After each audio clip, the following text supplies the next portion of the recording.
अस्सलाम वालेकुम everyone, welcome back to my channel. उम्मीद करती हूँ सब ठीक होंगे और अपने अपने घरों में खुश आबाद होंगे। अल्लाह ताला सबको ठीक रखे, आबाद रखे, आमीन।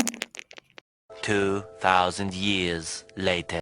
जैसा कि आप लोगों ने लास्ट वीडियो में मेरी देखा होगा कि मैंने उम्रा की प्रिपरेशन की थी, तो उसमें मेरी कुछ प्रिपरेशन पेंडिंग पे थी जो कि मैंने इमरजेंसी में कर ली थी क्योंकि मेरा जाना विद इन अ वीक हुआ था। और एक इम्पॉर्टेंट बात वो ये कि अगर आप लोग कभी भी इंटरनेशनल ट्रिप्स पे जाएं या इंटरनेशनली आप उम्रा या कहीं भी XYZ कहीं भी जाएं, तो आप लोग कभी भी जो है वो पाकिस्तानी एयरलाइन चूज़ ना करें, क्योंकि पाकिस्तानी एयरलाइन जो है ना वो मुकम्मल फ्रॉड है, स्पेशली इन एयर सयाल वालों ने हमारे साथ ये किया कि जिस दिन हमारी फ़्लाइट थी तो उस दिन उन्होंने जो है जो लास्ट के टिकट बचे हुए थे वो ट्रैवल एजेंट को उन्होंने बेच दिए। अब ट्रैवल एजेंट ने वो हमें टिकट पास किए उसी दिन with in a few hours. तो हम 2.5 घंटे पहले एयरपोर्ट पहुंच गए। एयरपोर्ट पहुंचने पे हमें पता चलता है कि भाई एयर सयाल वालों ने तो अपना कैबिन ही ऑफ़ कर दिया है, क्योंकि उनके सारे पैसेंजर्स आ चुके थे। जो हमारे पास टिकट था वो उन्होंने with in a few seconds और मिनट्स में बेच दिया, जबकि फ़्लाइट जाने में 2.5 घंटे बाकी थे। लेकिन उन्होंने क्योंकि हमारा टिकट बेच दिया था तो उन्होंने हमें अंदर एंट्री नहीं दी, उन्होंने हमारी बोर्डिंग नहीं करी। तो मैं इसलिए आप लोगों को ये रिकमेंड करूँगी कि आप लोग पाकिस्तानी एयरलाइन मत करवाएं। उसी के बरक्स सऊदी एयरलाइन जो कि 2 बजे जानी थी तो उन्होंने बोर्डिंग बंद नहीं की, उनकी स्टिल चल रही थी। खैर, बताने का मकसद सिर्फ़ इतना था आप लोगों को कि भाई आप लोग पाकिस्तानी एयरलाइन इसलिए भी चूज़ नहीं करें क्योंकि आपके पैसों का ज़िया है, ये लोग ख़्याल नहीं करते। और जो इंटरनेशनल जो दूसरी एयरलाइंस हैं उनकी स्टिल फिर भी चल रही थी, वहाँ फिर भी चेक एंड बैलेंस हो जाती है। यहाँ आपकी कोई सुनवाई नहीं है। और ये मेरा फ़र्स्ट एक्सपीरियंस था जो कि बहुत बुरा था। बुरा इसलिए था कि भाई एहराम की हालत से आप वापस आओ और आपके दिल के ऊपर क्या गुजरेगी। खैर, ये वाला मामला तो हमने अल्लाह की अदालत में छोड़ दिया, अल्लाह इनकी खुद ही पकड़ करेगा, क्योंकि इन्होंने इतना बड़ा जुर्म किया है कि इन लोगों ने हमें एहराम की हालत से वापस भेज दिया। और इन्होंने ये भी नहीं सोचा कि किसी के दिल पे क्या गुजर सकती है। इस चीज़ को लेके बहुत लोगों की फीलिंग्स होती हैं, क्योंकि हज और उम्रा एक ऐसी इबादत है कि बंदा उसकी तरफ बहुत दिल से जाता है, और ख़ास तौर पे मुसलमान की तो बहुत ज़्यादा अटैचमेंट होती है ऐसी जगहों से, क्योंकि मज़हब ने भी हमें यही कहा है कि 3 मस्जिदों की तरफ सफ़र करो। इन लोगों ने ये भी नहीं सोचा कि हम किस घर जाने से रोक रहे हैं। खैर, हमने अपना ये वाला मामला तो अल्लाह के सुपुर्द कर दिया, अल्लाह जाने और ये लोग जाने।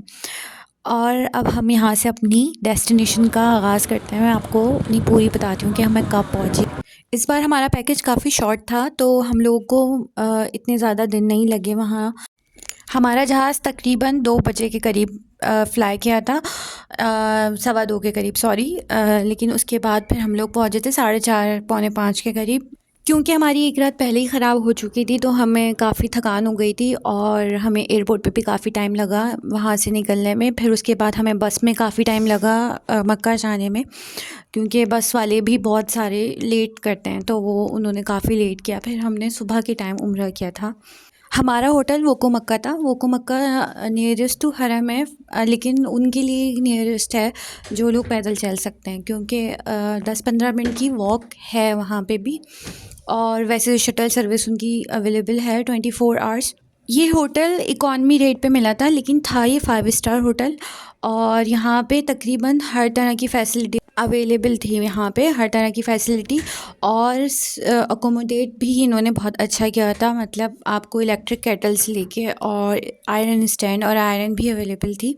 जिस टावर में हम रुके थे हमें टावर 3 मिला था, और बाकी कुछ टावर इनके अंडर कंस्ट्रक्शन है। और हाँ, इनकी जो शटल सर्विस थी वो 24 आवर्स के लिए ऑन रहती थी। मतलब अगर उनकी शटल में 2 बंदे भी बैठ के आ रहे हैं तो वो उसको होटल लेके आते थे। और सिर्फ यही नहीं, इनकी मैनेजमेंट भी बहुत अच्छी थी, स्टाफ बहुत अच्छा था, बहुत कोऑपरेटिव स्टाफ था। आपको सामान उतारने की कोई प्रॉब्लम नहीं, आपको आपका सामान आपके रूम तक पहुंचाया जाएगा। हाँ, जहाँ तक इसकी प्राइस की बात करें तो उस टाइम के लिए सस्ता था। आगे का मुझे अभी आइडिया नहीं है। रूम्स काफ़ी कन्वीनियंट थे इनके। Later. ए रसूले अमी खातमल मुरसली, तुझसा कोई नहीं, तुझसा कोई नहीं। क्योंकि हम लोग काफ़ी थक चुके थे और उम्रा वगैरह करके हम लोग सो गए थे, तो फिर उसके बाद हमारी रात में आँख खुली थी और रात में फिर हम खाना खाने के लिए निकले थे और फिर ईशा की अज़ान का भी टाइम था, तो हमने पहले ईशा की नमाज़ पढ़ी, फिर उसके बाद खाना खाया। चाहे मक्का हो या मदीना, जिन्होंने एक्सपीरियंस किया है तो उनको पता होगा कि वहाँ पे तो टाइम का पता ही नहीं चलता और फिर सर्दियों की रातें काफ़ी लंबी होती हैं और दिन काफ़ी छोटे होते हैं, तो बहुत जल्दी जल्दी अज़ानें होती हैं। तो फिर वहाँ पे भी यही रूटीन थी हमारी। तो ईशा के बाद हमें काफ़ी टाइम मिल जाता था कि हम तवाफ़ कर लें या फिर उम्रा कर लें। मुस्तफ़ा मुज्तबा तेरी मद्दाह हो सना, दिल को हिम्मत नहीं, लब को यारा नहीं। यहाँ पे ये नमाज़ जनाज़ा हो रही थी, तो उसमें मर्द पढ़ते हैं ज़्यादातर, तो फिर मैं वेट कर रही थी अपने भाई का कि भाई वो फ्री हो तो फिर हम आगे जाएं। यहाँ के कुछ करीब के आउटलेट्स हैं जहाँ मैं कभी नहीं गई और मुझे घड़ियों का कोई ऐसा ख़ास शौक़ नहीं है, लेकिन मेरे भाई को शौक़ था तो वो रेट्स ले रहा था और काफ़ी हाई रेट्स की थी यहाँ पे वॉचेस। मतलब मुझ जैसी गरीब बंदी तो इतनी महंगी वॉचेस नहीं ले सकती, क्योंकि अफ़ोर्ड ही नहीं कर सकती और ख़रीदने के लिए अफ़ोर्ड करना ज़रूरी है, तो इसलिए मैंने इतना ध्यान नहीं दिया, सिर्फ व्लॉगिंग पे फ़ोकस किया यहाँ पे। मेल्स की घड़ियाँ काफ़ी महंगी थी बनिस्बत फ़ीमेल्स के और वैरायटी भी ज़्यादा थी यहाँ पे, लेकिन बहुत कॉस्टली थी। और मेरे पूछने पे उन्होंने बताया कि भाई कुछ पे गोल्ड प्लेटेड होती हैं और कुछ में डायमंड लगा हुआ होता है, तो इसलिए इतनी कॉस्टली होती हैं ये घड़ियाँ। अब पाकिस्तानी कन्वर्ट में अगर देखें आप रुपीस में, तो बहुत ज़्यादा कॉस्ट पड़ रही थी, तो हमने तो नहीं ली, सिर्फ सर्वे किया मार्केट का, क्योंकि हमारे पास उस टाइम कुछ करने को था नहीं और हमें होटल जाना था। मोस्टली हम लोग होटल पैदल ही जाते थे।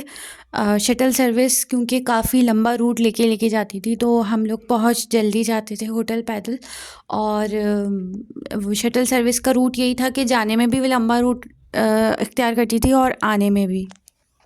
हाँ, जब हमें थकन हो जाती थी या हमें नींद आ रही होती थी, तो फिर हम फ़ौरी शटल सर्विस ही यूज़ करते थे।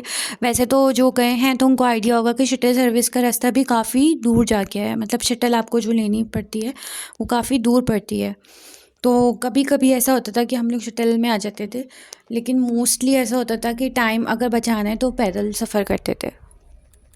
ये सिल्वर की रिंग्स थी जो कि मुझे काफ़ी अच्छी लग रही थी, तो मैंने इनके रेट मालूम किए, तो इसमें 600 तक की थी, 600 अबव भी थी, लेकिन मैंने वही रिंग्स बाहर सस्ती भी मालूम की थी।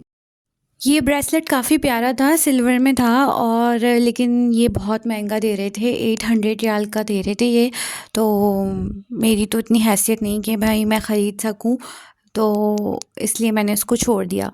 सिर्फ मैंने देखा इसका डिज़ाइन वगैरह, लेकिन मुझे अच्छा लगा तो मैंने इसको रिकॉर्ड कर लिया।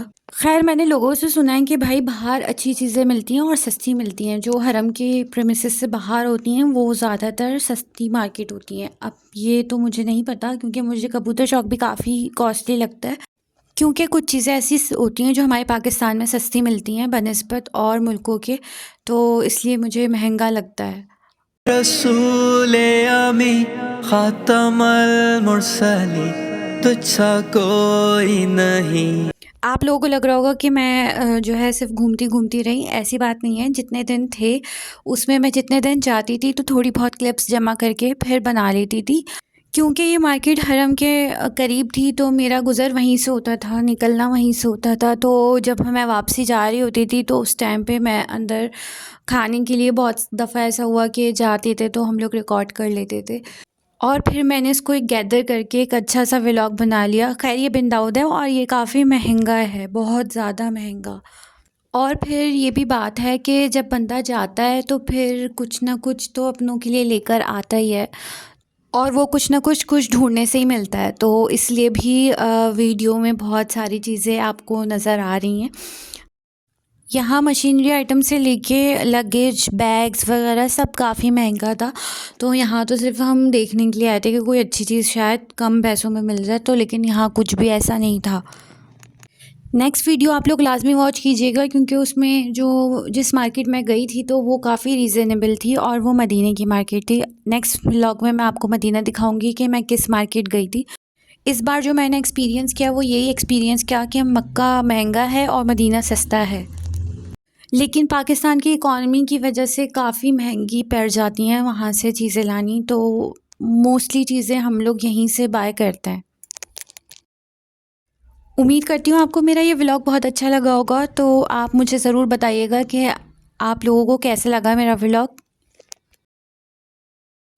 और मेरा व्लॉग पूरा वॉच कीजिएगा और इसको फैमिली फ्रेंड्स के साथ ज़रूर शेयर कीजिएगा और कमेंट बॉक्स में अपनी राय का इज़हार ज़रूर कीजिएगा कि आपको मेरा व्लॉग अच्छा लगा या बुरा लगा। और मुझे अपनी दुआओं में लाज़मी याद रखिएगा।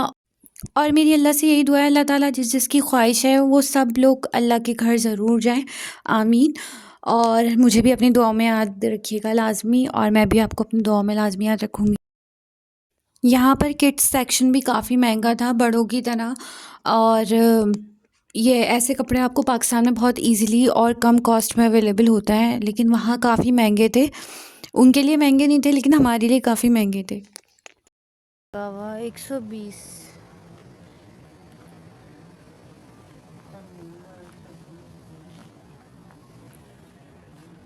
कुछ लोग तो हमें ये कहते नज़र आए कि भैया आप इतनी करेंसी कन्वर्जन करोगे तो आप कुछ नहीं ले सकते, इवन खा भी नहीं सकते यहाँ पे।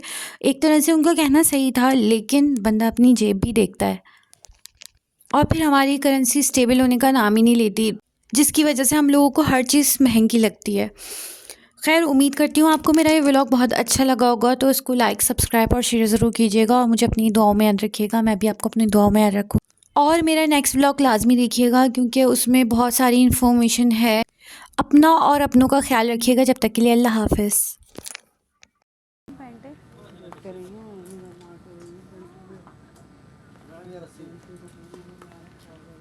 वो खड़ा है ना, उससे पूछो जीन्स सेक्शन का है।